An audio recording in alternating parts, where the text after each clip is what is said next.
Member Gigaba. Thank you, Chairperson, and Minister and Deputy Ministers for your presentation, and colleagues from the departments. We appreciate and I think are better enlightened by the presentation. Indeed, it's quite a detailed, involved technical presentation, but there are certain areas which I think members are highlighting. But let me start, Chair, by, I know you have ruled, but I think we ought as honorable members to treat each other's political organizations with better respect.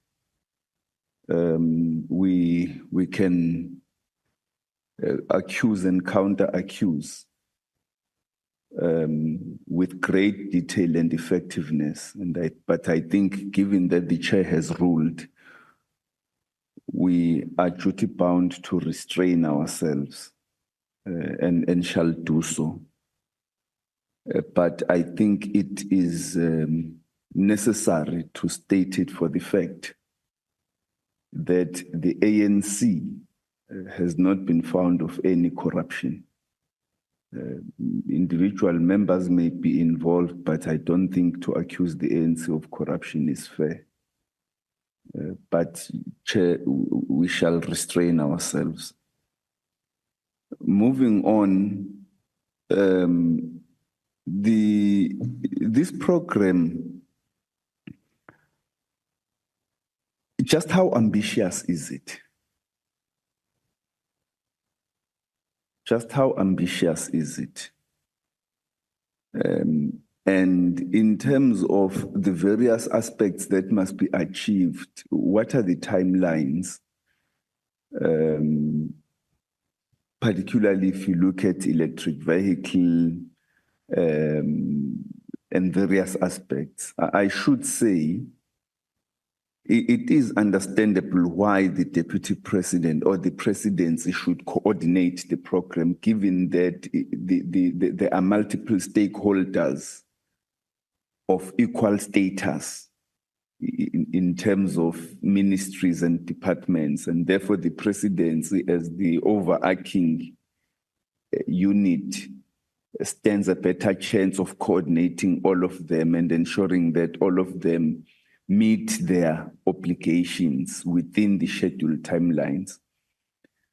So what are the timelines vis-a-vis the various aspects of the program? Secondly, I think one of the presenters said this green hydrogen program is viewed not just as an energy program, but more as an industrialization opportunity.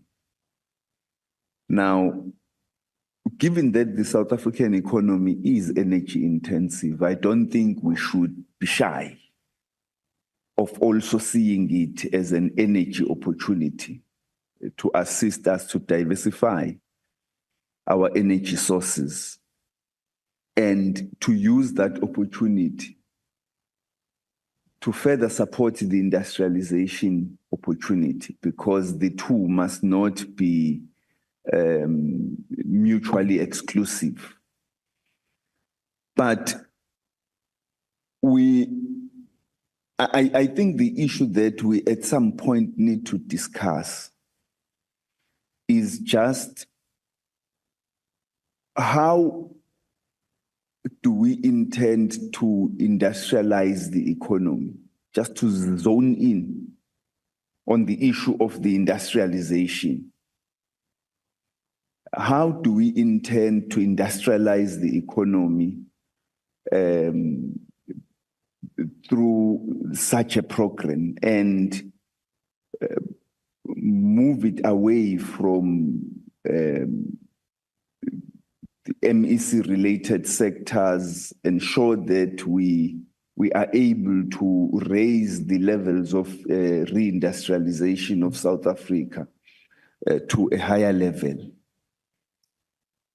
But at the same time, how do we do so whilst proceeding cautiously? I think Member Thring was correct about Africa's contribution to the carbon emission ratios globally, and the fact that South Africa still possesses a lot of fossil fuels that employ a lot of people. So we obviously have to think about those aspects and how do we proceed in regard to such issues. Secondly, Chair, perhaps thirdly, the issue of, one of the things that we would have wanted to see from the presentation is the presentation of the technical aspects. The presentation of what I've indicated of the industrialization opportunities. They were presented, but I think a little bit more. But on the other hand, the presentation of transformation opportunities.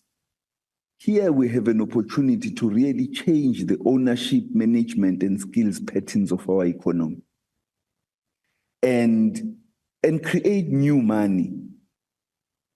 Ensure that there are new players who have a significant role in the economy, who don't depend for financing, for share equity on existing stakeholders, but who can emerge supported by these opportunities. And that then brings the issue of the roles of the IDC, of other DFIs, and even the financial sector itself. Because if we want to industrialize the economy significantly and change ownership patterns, the financial sector has to play a different role than the one it's playing, where it's conservative, it supports existing interests, it reinforces the status quo, doesn't allow us to move beyond existing owners of the economy. Now, we would want that type of engagement as well. So you've got the hydrogen energy, you've got the electric vehicle, you've got the upstream, the downstream sectors. How do we use all of these and other opportunities to create new value, new wealth, new owners of the economy, new skills? And one of the things, therefore, is among the 6 actions, I don't know whether that was a typo or it was deliberate, but it still sounds okay. 6 actions. Perhaps one of the actions should be the creation of centers of knowledge where skills are created, where research and development takes place, where existing experience is codified for future reference and use.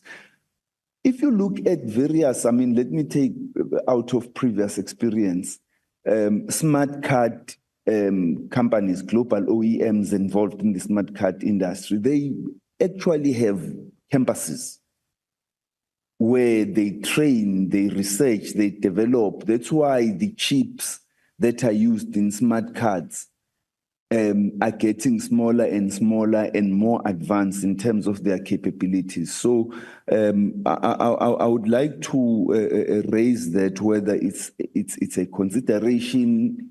I'm sure it is, but I would like to raise that. And finally, Chair, the issue of the new electric vehicle, I think, again, what are its capabilities, not just in terms of internal combustion engines, but in terms of future technologies that now characterize new vehicles of the future, artificial intelligence and so on. And what will be the role of Africa